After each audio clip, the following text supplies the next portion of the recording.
Terima kasih Tuhan atas kebaikan-Mu Tuhan, atas anugerah, atas kesempatan ini kami bisa berkumpul malam ini menyembah-Mu, melayani-Mu, menjadi saksi kemuliaan-Mu Tuhan. Tuhan, kami berdoa kiranya Tuhan buka hati kami, telinga kami, supaya kami bisa mengerti firman dan sabda-Mu Tuhan. Mengurapi setiap jemaat-Mu di sini, di tempat ini. Memberkati juga, mengurapi dengan Roh Kudus, dengan pengurapan yang baru, supaya kami bisa menjadi saksi bagi kemuliaan-Mu Tuhan. Terima kasih Tuhan, dalam nama Tuhan Yesus Kristus kami berdoa. Kami ucap syukur, haleluya, amin. Terima kasih, praise and worship yang luar biasa. Puji Tuhan, we're so blessed by their service.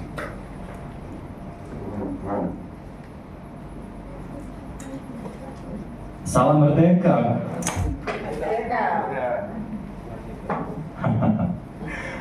What a beautiful sound. Kemerdekaan ya, luar biasa. Setiap manusia pasti rindu untuk kemerdekaan, menjadi merdeka. Puji Tuhan, Yesus yang memberi kemerdekaan kepada kita. Amin. Haleluya. Hari ini saya mau sharing tentang kisah kita, tentang kesaksian kita, kesaksian pribadi. Kenapa ini sangat-sangat penting?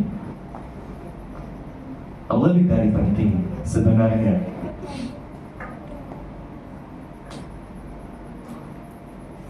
Apa itu kesaksian? Kesaksian adalah alat dan senjata yang kuat. Misalnya tentara tanpa senjata, apakah tentara bisa melawan musuh atau enggak? Enggak mungkin ya.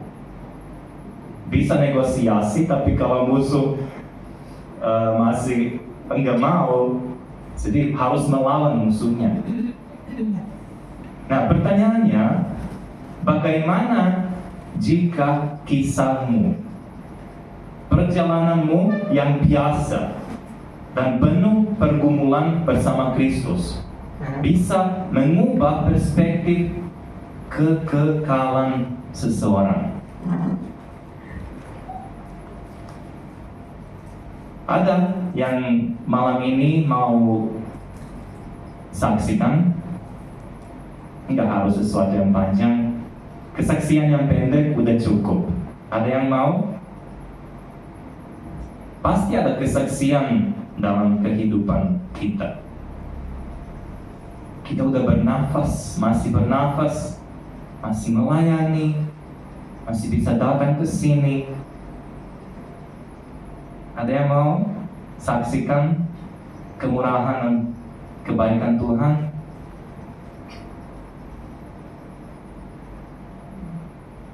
Pikiran kunci adalah kesaksianmu bukan sekadar sejarah hidupmu. Itu adalah senjata Tuhan. Tuhan pengen pakai kita menjadi saksi. Penghiburan dari Tuhan dan undangan Tuhan bagi dunia. Kok bisa? Bisa. Bagaimana? Nah, definisi kesaksian pribadi adalah catatan langsung tentang bagaimana kamu bertemu Yesus dan bagaimana Dia sedang mengubah hidupmu. Ada yang di sini hadir dengan hidupnya diubah? Ada? Saya? Pasti masa lalu kita nggak terlalu cerah ya, nggak terlalu terang. Pasti ada sesuatu yang mungkin kita tidak bangga ya, kita tidak bangga. Tapi Tuhan tidak cari seorang yang sempurna. Tidak cari yang seorang yang mau menjadi saksi, mau melayani Tuhan. Ingatlah rasul-rasul, mereka orang sempurna atau tidak, atau orang biasa saja. Biasa.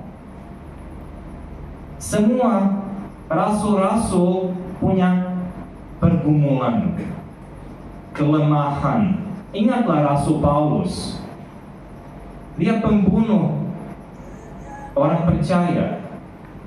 Tapi Tuhan mengubah hidupnya 180 derajat. Benar atau tidak? Tuhan melihat kesempatan. Dan kita juga harus melihat dan cari kesempatan untuk menjadi saksi bagi kemuliaannya.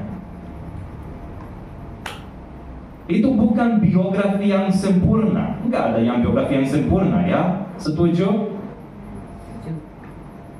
Melainkan kesaksian tentang kasih karunia Tuhan.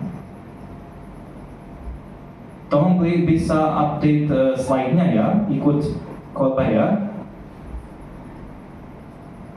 Contoh dari Alkitab adalah orang yang lahir buta katakan, "Satu hal aku tahu, aku tadinya buta, sekarang dapat melihat." Dari Yohanes 9:25. Apakah ini kesaksian pribadi atau tidak?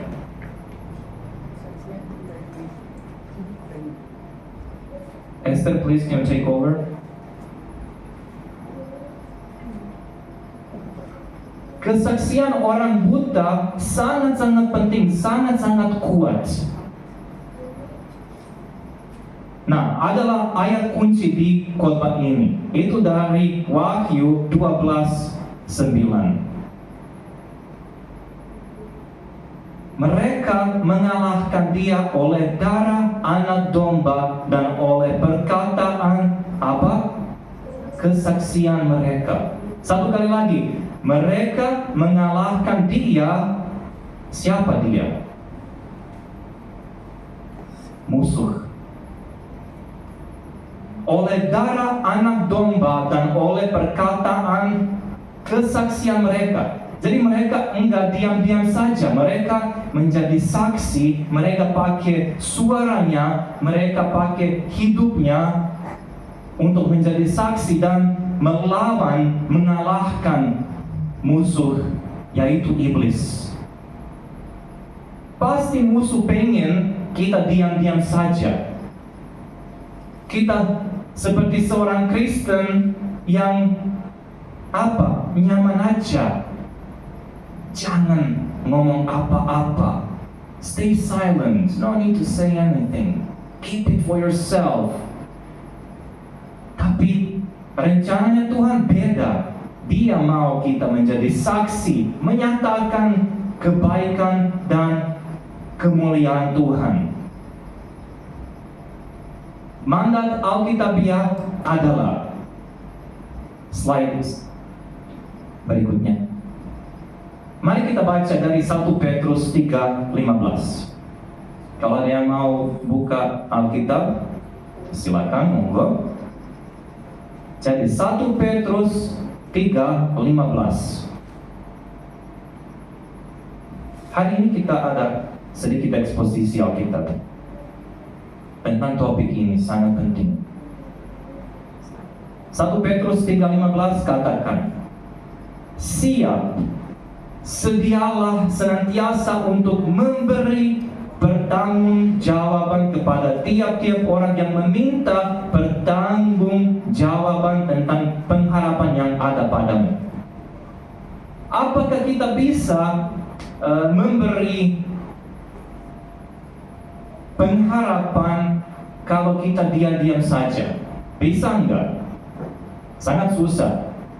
Kalau mereka tanya sesuatu, mereka mengharapkan dapat apa? Jawabannya ya. Jadi, untuk memberi pertanggung jawaban. Kita punya pengharapan yang sangat-sangat luar biasa, pengharapan kekal, bukan pengharapan dalam dunia ini ya. Dunia ini pasti selesai. Dan dunia ini kita bisa saksi, dunia ini semakin rusak ya. Markus 5:19 katakan, Yesus sekarang berkata kepada orang yang tadinya kerasukan, pulanglah ke rumahmu kepada orang-orang sekampungmu dan beritahukanlah kepada mereka segala sesuatu yang telah diperbuat oleh Tuhan atasmu. Satu kali lagi. Dan beritahukanlah. Apa itu artinya? Let them know, testify, speak out. Kalau diam saja mereka nggak bisa mendengar kesaksian kita. Untuk kemuliaan Tuhan. Kisah Para Rasul 1:8 katakan. Ini yang salah satu perikop sangat-sangat terkenal dari Kisah Para Rasul. Kamu akan menjadi apa? Saksiku sampai ke ujung bumi. Menjadi saksiku. Witness through our life, through our talk. Dalam kehidupan kita, dalam perbuatan kita, dalam perkataan kita. Jadi kita tidak bisa diam-diam saja. Mazmur 66:16. Datanglah dan dengarkanlah, hai kamu semua yang takut akan Allah. Aku hendak menceritakan apa yang dilakukannya terhadap jiwaku. Ada apa kata kunci di sini? Kata kuncinya apa?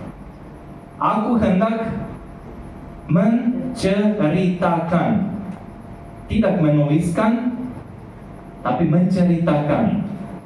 Pakai suara, speaking out. Apa yang dilakukannya terhadap jiwaku? Ada di sini udah terasa kebaikan Tuhan? Pasti ada. Kok kenapa diam? Kesaksian bukan hanya untuk pendeta. Oke? Banyak jemaat pikir hanya pendeta harus menjadi saksi ya, itu tugasnya. Tidak, salah. Ingatlah dari Wahyu. Tidak boleh tidak boleh kayak gini ya. Ada gereja di sana, jemaat di sana di Wahyu. Jemaat yang tidak panas, tidak dingin. Tapi jemaatnya gimana? Separuh. Neither hot nor cold, but lukewarm, you know? Ada yang di sini suka lukewarm tea, teh yang tidak panas, tidak dingin. Ada yang di sini suka, gimana rasanya tehnya? Segar? Sumu, Pak. Enggak enak ya? Enak. Atau yang di sini suka minum ngopi? Saya suka minum ngopi. Apakah ngopi kalau tidak panas atau tidak dingin, tapi Hangat. in between hangat itu enak atau enggak? Hangat tubuh. Enggak enak sama sekali. I'm a coffee lover. It's not nice at all. Sama seperti kehidupan kita. Mengapa kesaksianmu krusial untuk membangun tubuh Kristus? Efesus 4 katakan, Efesus 4:15-16.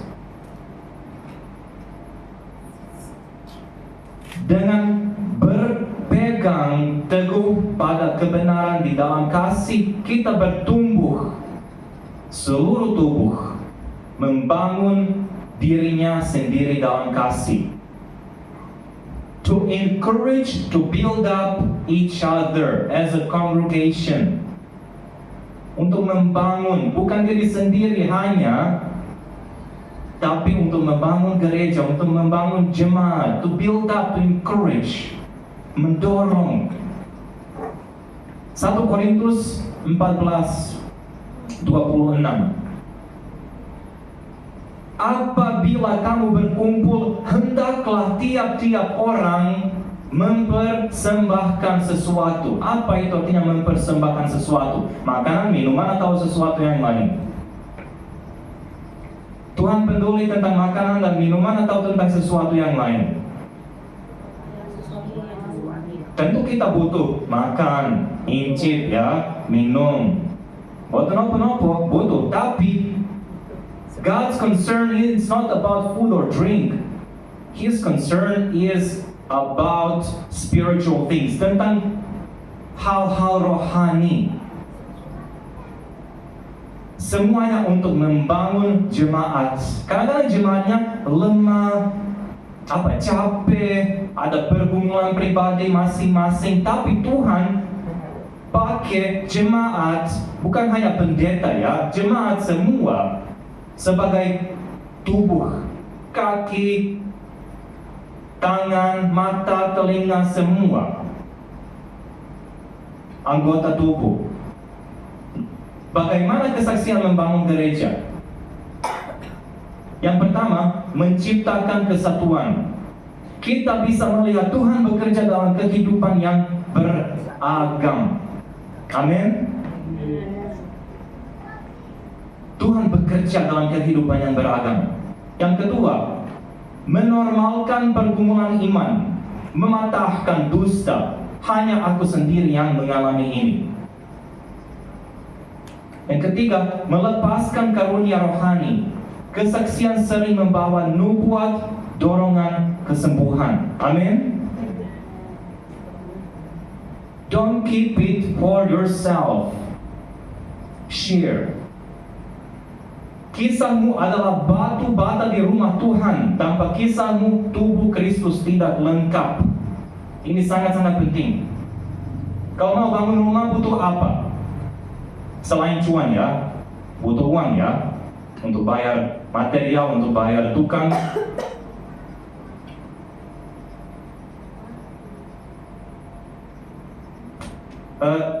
Batu bata sangat-sangat penting, dan pilihan batu bata itu juga penting. Bisa bata ringan atau bata merah, bata apapun, tapi bisa dipakai ya. Bata ringan itu kecil, besar ya, dan ringan banget, dan bisa membangun rumah dengan cepat. Kalau bata merah itu memang kecil ya, tapi bisa dipakai lagi ya. Butuh lebih banyak mortar, lebih banyak waktu, tapi bisa dipakai juga. Atau blocks, building blocks, semua bisa dipakai.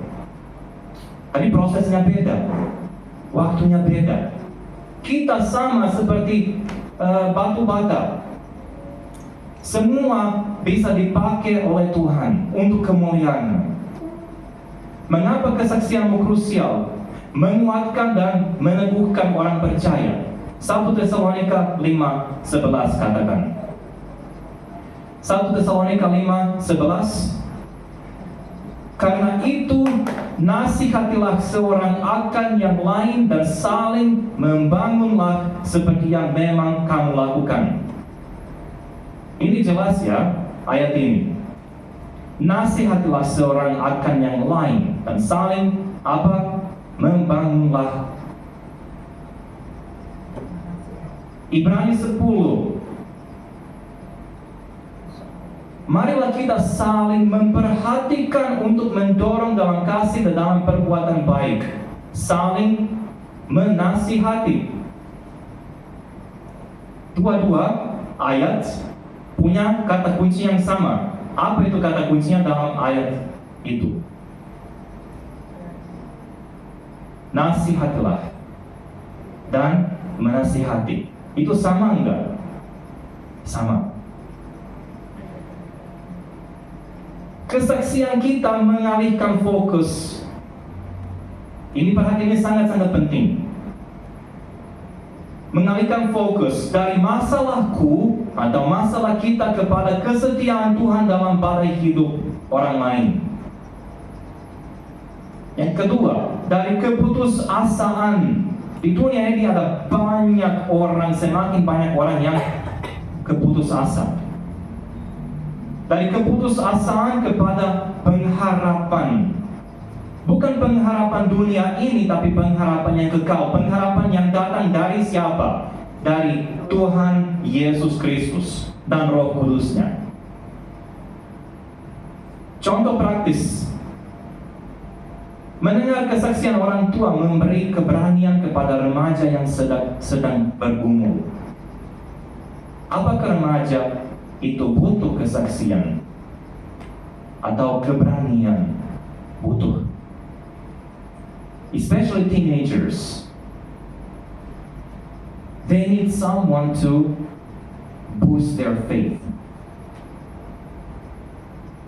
Kisahmu mungkin menjadi oksigen yang dibutuhkan orang percaya lain untuk terus bernafas. It means to encourage, to breathe some fresh into their spiritual life. Sangat-sangat penting. Siapa di sini tidak butuh oksigen? Ada yang pasti butuh oksigen ya. Kalau tanpa oksigen, kita pasti mati. Mengapa kesaksianmu krusial? Menunjukkan kasih karunia dan kuasa Tuhan. Yohanes 9:25. Katakan, apakah orang itu orang berdosa atau tidak? Aku tidak tahu. Satu hal aku tahu, tadinya aku buta, sekarang aku melihat. Kapan dia mengatakan ini? Dia menyaksikan perbuatan Tuhan yang ajaib, yang luar biasa kepada orang Farisi dan orang Yahudi saat itu di Yerusalem setelah Tuhan Yesus menyembuhkan. Jadi dia menceritakan kebaikan Tuhan, dia enggak saja diam. Kisah Para Rasul 4:13-14. Orang-orang biasa yang tidak terpelajar, orang-orang itu melihat bahwa mereka pernah bersama Yesus. Orang yang disembuhkan itu berdiri bersama mereka, bukti yang tak terbantahkan. Saksi, witness. Kesaksianmu adalah bukti A. Yang utama ya, huruf A itu yang utama, first letter. Dari kasih karunia Allah yang mengubahkan dari kematian ke kehidupan. Di Efesus 2. Kasih karunia Allah yang mengubahkan dari kematian ke kehidupan. Yang kedua, kuasa Allah dalam kelemahan di 2 Korintus 12. Yang ketiga, kuasa kebangkitan yang bekerja hari ini dalam Roma 8:11. Kasih karunia punya wajah. Seperti kita juga punya wajah di sini ya. Kita bisa melihat wajah-wajah saudara dan saudari. Dan itu adalah wajahmu. Kuasa punya cerita dan itu adalah ceritamu. Cerita kita sangat-sangat penting. Mungkin poin ini sangat paling penting. Dan iblis tidak suka orang Kristen seperti ini ya. Perhatian ya. Iblis tidak nyaman kalau orang Kristen menjadi seperti ini. Wahyu 12:11. Satu kali lagi, mereka mengalahkan dia oleh perkataan kesaksian mereka. Musuh ingin apa? Musuh ingin kita diam. Kenapa? Karena kesaksianmu melepaskan iman dalam diri orang lain. Amin. Musuh hingga suka itu. Musuh iblis tidak punya masalah kalau orang datang ke gereja, menyembah, memuji, tapi kalau saat mau menyaksikan, orang itu diam-diam, enggak berani, kaku. Musuh paling nyaman dengan jemaat kayak gitu. Yang kedua, itu mengingatkan iblis akan kekalahannya. Amin. It reminds the devil of his failure, of his defeat. Dia mengalahkan, dia dikalahkan. Amin. Saat Tuhan Yesus Kristus diuji oleh iblis, Tuhan Yesus diam-diam saja atau menjawab? Menjawab. Pakai apa? Suaranya. Pakai ayat Alkitab. Yang ketiga, itu menyalakan sumbu kebangunan rohani. Jadi iblis tidak suka 3 poin ini. 2 Timotius 1, 7-8. 2 Timotius 1, Allah tidak memberikan kepada kita roh apa? Ketakutan. Jadi janganlah malu bersaksi tentang Tuhan kita. Kita punya roh apa? Ayo, sekarang introspeksi ya. Kita punya roh apa? Roh ketakutan atau roh keberanian? Roh Kudus yang maha kuasa, maha tahu. Makanya hidup kita harus menjadi saksi kepada orang lain supaya iblis tahu, wah, saya nggak bisa main-main saja dengan orang ini. Itu senjata kita untuk melawan musuh. Jadi satu kali lagi banyak orang bilang pendeta harus menjadi saksi saja karena dia ada ijazah, dia belajar, dia kuliah. No, tidak benar. Semua anak Tuhan yang dipanggil itu menjadi saksi. Kamu tidak butuh gelar teologi, ijazah teologi. Kamu hanya perlu apa? Cerita tentang Yesus. Itu sudah cukup. Amin. Kenapa? Karena kita harus menjadi garam dan terang bagi dunia ini. Yaitu tidak mungkin kalau kita diam-diam saja. Enggak mungkin. It's impossible. Matius 5, 13-16. Matius ini sangat-sangat populer ya ayat-ayat ini. Matius 5, 13-16. Kamu adalah garam dunia. Jika garam itu menjadi tawar, dengan apakah ia diasinkan? Apakah di sini yang suka garam yang tawar? Tidak berguna. Tidak ada lagi gunanya selain dibuang dan diinjak orang. Sekarang dengan terang. Kamu adalah terang dunia. Kota yang terletak di atas gunung tidak mungkin tersembunyi. Meskipun kota kecil di atas. Demikianlah hendaknya terangmu bercahaya di depan orang supaya mereka melihat perbuatanmu yang baik dan memuliakan siapa? Bapamu yang di surga, bukan diri sendiri, pribadi. Bapa yang di surga. Satu kali lagi, ini kesaksian pribadi. Apa itu makna garam dunia? Di negara saya kita pakai garam untuk ini. Ini salah satu contoh. Memberi rasa. Oke, di seluruh dunia garam untuk memberi rasa ya. This is not a new thing. Garam membuat makanan terasa enak, benar atau tidak benar? Nah, Pasti ya. Orang percaya harus membawa damai dan kebaikan dalam lingkungan sekitar. Yang kedua, saya tadi bilang bagaimana kami pakai di negara saya ini garamnya. Dan juga pada zaman dulu garam dipakai untuk mengawetkan daging. Orang Kristen dipanggil untuk menahan kejahatan moral di dunia. Dunia ini semakin jahat ya, moralnya semakin turun, benar? Bisa melihat di sosmed, di berita-berita yang sekarang viral. Semakin banyak korupsi, semakin banyak kejahatan, semakin banyak ketidakadilan. Yang ketiga, larut dan memberi dampak. Garam harus menyatu dengan makanan agar berfungsi. Kita harus hadir di tengah masyarakat dan peduli pada sesama, orang luar dan jemaat Tuhan. Amin.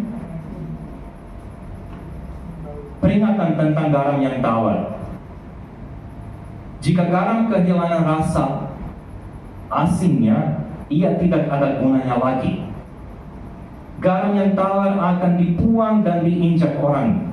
Ini berarti hidup tanpa kasih, kesaksian, dan perbuatan baik kehilangan makna rohaninya. Untuk terakhir, untuk tutup, saya mau memberi beberapa tantangan dan respons. Ini untuk introspeksi diri sendiri, saudara dan saudari. Untuk saya pribadi juga. Mari kita minggu ini tuliskan kesaksian 3 menitmu, 3 menit saja. Berdoalah untuk satu kesempatan membagikannya. Untuk minggu depan, kesaksian 3 menit saja, udah cukup. Enggak harus setengah jam.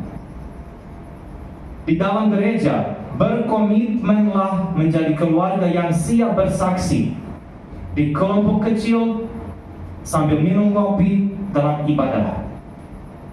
Mari kita membangun gereja. Kenapa banyak orang malas datang ke gereja? Karena mereka takut, mereka enggak nyaman. Dan itu bikin musuh kita senang sekali. Pasti ada alasan-alasan kita bikin.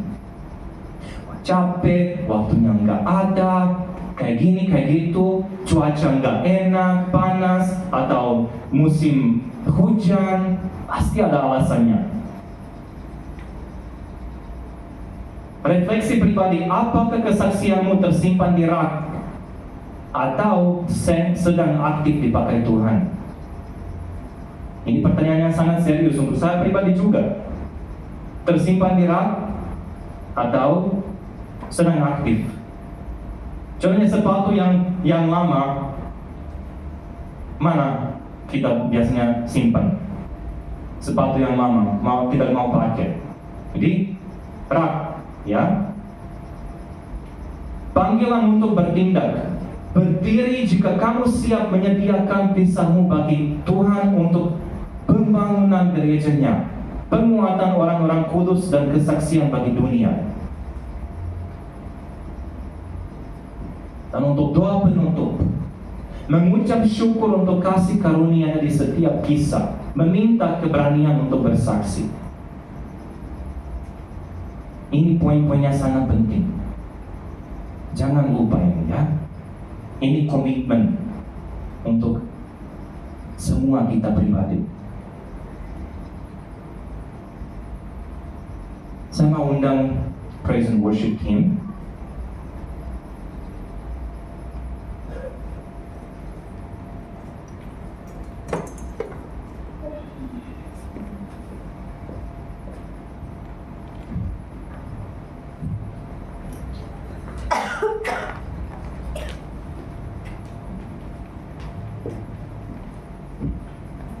Mari kita nyanyi satu kali lagi lagu yang hidup ini adalah kesempatan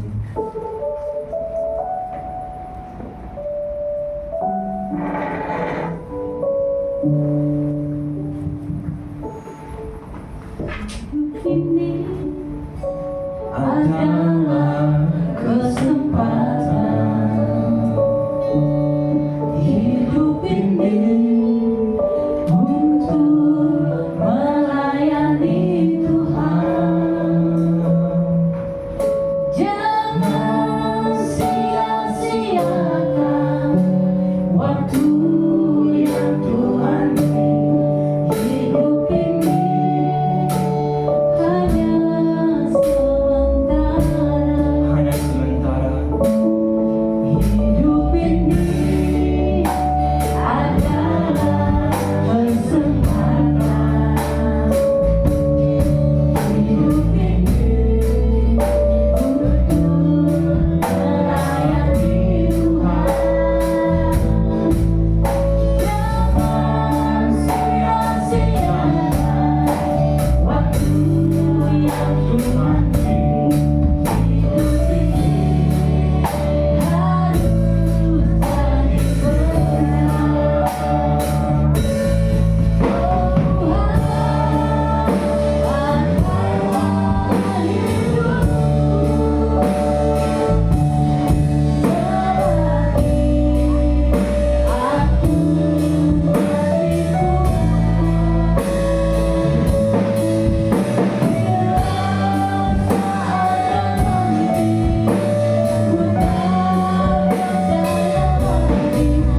harus jadi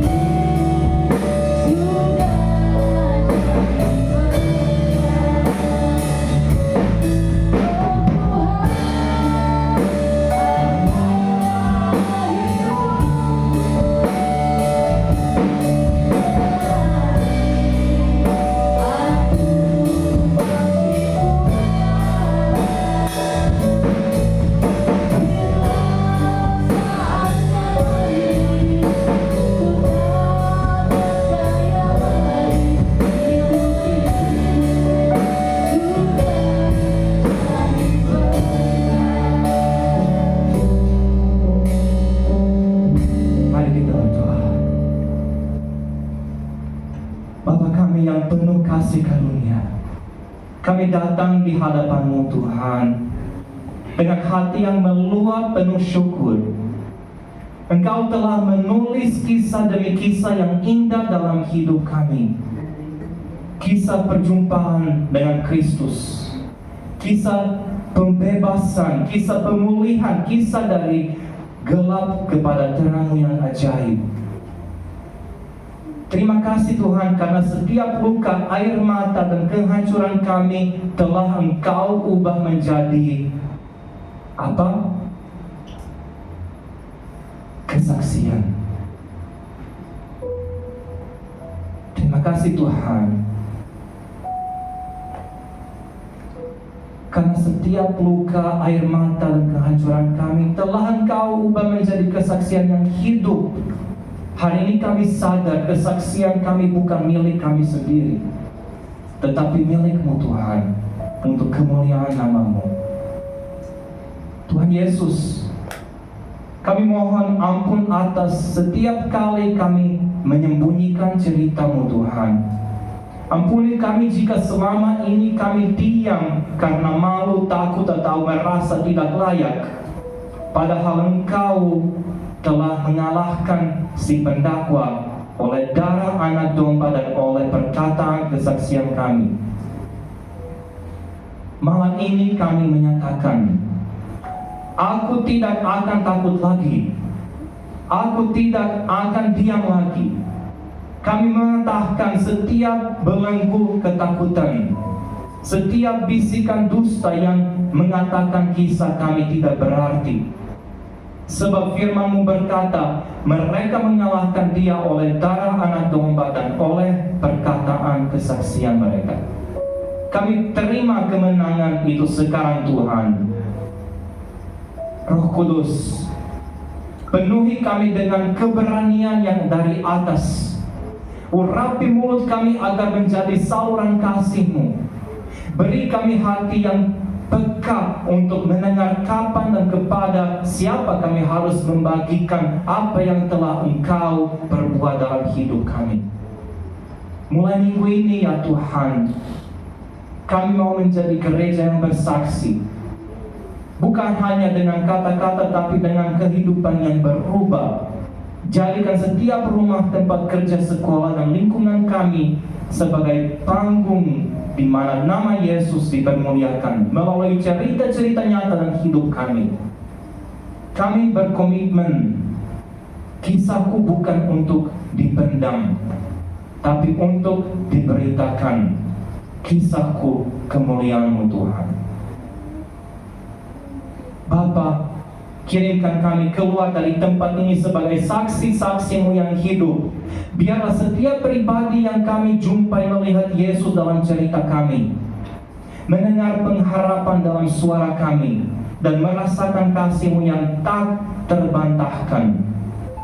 Dan sekarang, sesuai dengan firman-Mu di Bilangan 6, aku menyampaikan berkat imamat atas setiap saudara dan saudari yang mendengar. Tuhan memberkati engkau dan melindungi engkau. Tuhan menyinari engkau dengan wajah-Nya dan memberi engkau kasih karunia. Tuhan menghadapkan wajah-Nya kepadamu dan memberi engkau damai sejahtera. Ya Tuhan, biarlah berkat ini melekat dalam setiap langkah kami. Jadikanlah setiap cerita hidup kami sebagai surat Kristus yang terbuka, yang dibaca dan dipercaya oleh dunia. Di dalam nama Yesus yang penuh kuasa, kami sudah berdoa dan kami menerima kemenangan-Mu dan kemerdekaanmu. Amin. Amin. Tuhan Yesus memberkati.